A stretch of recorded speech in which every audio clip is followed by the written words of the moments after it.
بسم الله والصلاة والسلام عليك يا حبيبي يا رسول الله. أهلا بكم غالياتي، نتمنى تكونوا كامل بخير وتكونوا في صحة جيدة وفي أحسن الأحوال إن شاء الله تعالى. اليوم مع بعضنا راح نديروا الوصفة اللي راهي دايرة ضجة كبيرة على مواقع التواصل الاجتماعي، آيس كريم بالماء بدون مثبت وبدون حليب وبدون لحظة، مع هذيك السر تاع التعليكة هذيك. ما عندي ما نقول لكم واحد الايس كريم بزاف بنين، يعني يجي يشبه بزاف تاع برا تاع الماشينه، يعني يجي هايل. ديريه لوليداتك في دارك وفرحيهم. قبل ما نبداو بالمقادير والطريقه ما تنساوش الصلاه والسلام على خير الانام محمد صلى الله عليه وسلم، ان صلاتكم تبلغه. وما تنساوش ديروا لنا جيم لا فيديو، خليو لنا كومنتير يكون محفز. نبداو على بركه الله. بسم الله. هنا واش كنت درت في هذه الكسرونه؟ درت 2 كيسان تاع الماء، ماء من الحنفيه عادي، حجم الكاس اللي يهز 220 ملي. درت معاهم علبه تاع فلون فاني بذوق الفانيليا ولا الذوق اللي حبيتو نتوما، 50 غرام فيها. وراح ندير معاهم مغرفه تاع الجليكوز، هذا راني نعدتو لكم. ندير مغرفه معمره مليح، هبطوها كامله لازم، ونحطهم على النار يغلي. كي يغلي نطفي عليه، حركوه مليح يعني قبل.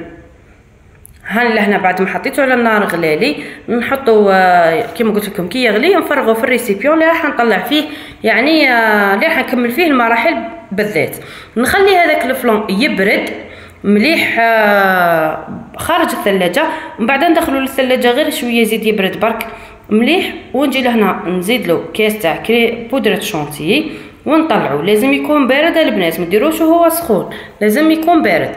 ضفت له كاس تاع بودره شونتي، بصح ننصحكم يعني اللي عندها شونتي تاعها تحسها ماهيش مليحه ديري كاس ونص طول من الضربه الاولى. انا لا شونتي تاعي يعني مليحه، انا نستعمل بلونش نيج تطلع يعني مليح. لهنا درت لافاني باش ما يفوتنيش الفيديو.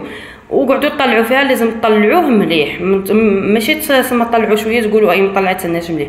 قعدوا طلعوا فيه مليح حتى يضاعف الحجم تاعو كيما راكم تشوفوا هنا. بعد ما ضاعف لي الحجم تاعو غطيته بالفيلم اليمونتير وندخلوا للثلاجه مده 4 سوايع. ما لازمش تجبدوه قل من 4 ساعات، 4 ساعات فاكثر يعني خير وخير. هنا بعد ما جبدته بعد ما خليته 4 سوايع، شوفوا كي تمسوها وماهوش هذاك الجامد اللي حجره مي تلقاوها. شوفوا كيفاه، هاني بذا ما درت لكم بالباتير باش تفهموا عليا. شوفوا لهنا بعد ما فاتت عليه اكثر من 4 ساعات، شوفوا كيفاش تلقاوه. ما تبداوش تشعلوا طول الباتور باسكو يقدر يفسد معاكم. شوفوا كسروه، شغل كسروه هكذا بهذوك لي فوي تاع الباتور ولا هكذا بمغرفه. ومن بعد نشعلوا الباتور تاعنا ورايح يولي كيما نقولوا حنا يولي شغل يذوب. دوك تشوفوا كلش هاو، يعني شوفوا كي شغل يولي هكذا يذوب لكم. بصح انتوما مع الخلط المستمر شوفوا كيفاش من بعد يولي يعاود يطلع عادي. شوف يولي يعاود يطلع لكم كيما راكم تلاحظوا. طلعوه برك مليح، يعني سهله الوصفه ماهيش واعره. هنا نحي الباتور، شوفوا كيفاش يجي يبري، يجي هايل. اي الاضاءه برك شغل الضربه فيه جوست ما بين لكمش مليح، مي يجي يبري ويجي فيه واحد التعليكه هكذا. شوفوا يجي هايل. هنا نعاود نغطيه وندخلو للمجمد. قيس ما يا ربي ساعه ونص ولا ساعتين، يزيد يحكم روحو مليح، ماشي هذاك اللي يجمد. ونجي نعاود له بالباتر خفيف يعني برك، ما نكثروش عليه بزاف، المهم يكون طالع لكم مليح.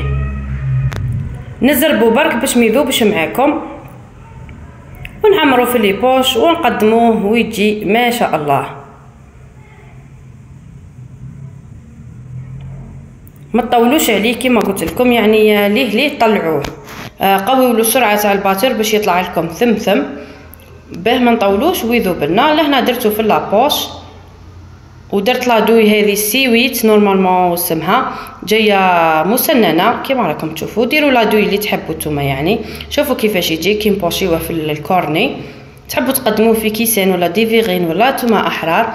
حنا قدمته انايا في هذو لولادي ديجا يستناو كما راكم تشوفوا.